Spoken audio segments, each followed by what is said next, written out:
Hi, shalom friends. I received a letter written in the first person, and I'm taking the liberty of sharing it with you, and the name of the subject I will say at the end. The letter begins, "Let me begin with a personal description. I am an attractive being. I am secure in who I am, my personality, and in my looks.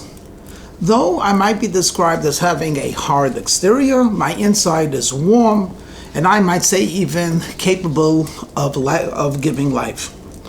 Truthfully, I do feel at times that until that part of me is revealed, but until that part is revealed, I am secure and content to be the way I am.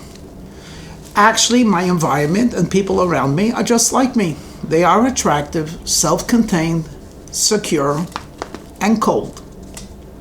Now, though often we share the same space and we mingle with one another, there's really no true friendship because no one wants to open themselves and make themselves vulnerable. So we all cling to our exteriors, but we do enjoy the proximity to one another.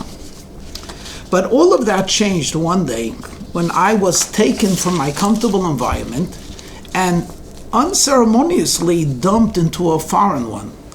I was shocked to my core. I had never been so aware of how so insignificant, small, actually tiny, in regard to the outside. I barely was recognizable in this new place. I tried my best to keep my dignity and my identity, but the pressure was unbearable. I was overwhelmed. Quite literally, I felt buried alive.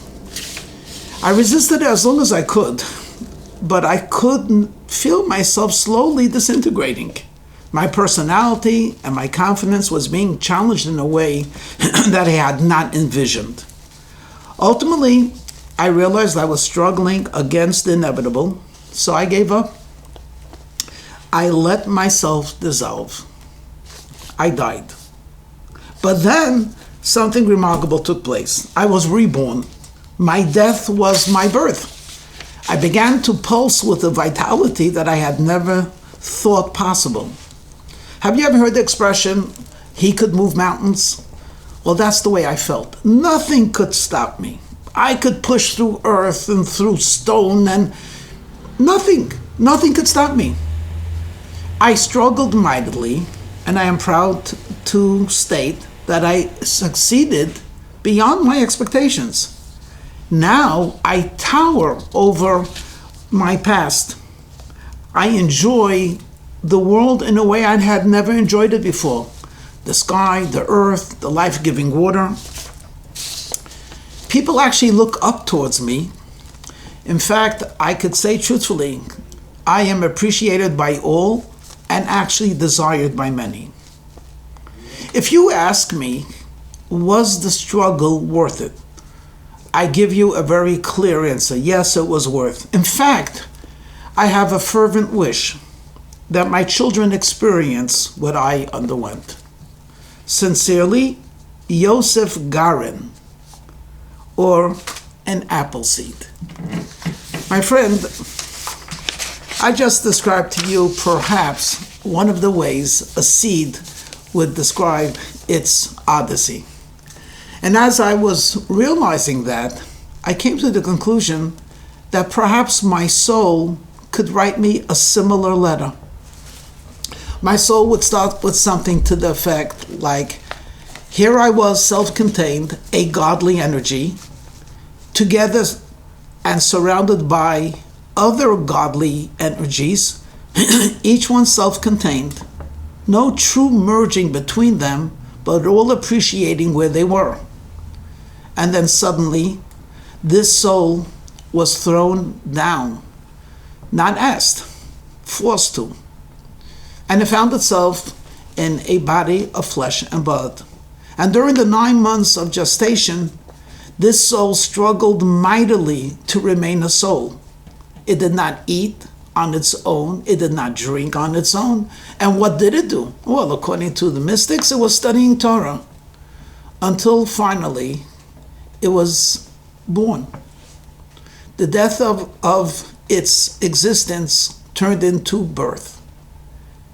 And then suddenly the neshama, the soul, began to struggle against this materialism, against the physical. And with each struggle, it began to grow stronger and stronger. Because now the soul was able to not only exist on its level, but to give its energy to flesh and blood, and to bring joy to humans. In fact, this started at the earliest age. As an infant, it brought joy to the mother when it ate. It brought joy to the parents when it smiled. It brought joy when it began to walk. And as it began to mature, it began to bring joy to siblings and to toddlers and to pre-1A and so on and so forth. Until finally, we have a human being, fully functioning, spiritual and physical merged together, and now becomes a teacher of goodness and a teacher of kindness. You could play with this idea in any way you want. But if you were to ask the soul, is this struggle worth it to leave the heavenly spheres to become lodged in the earth, in an earthly body? The answer is yes, because it's no more a seed. It is now a fully developed, productive tree. So my friends, there is a struggle, there is a reward. Good luck on both. Shalom.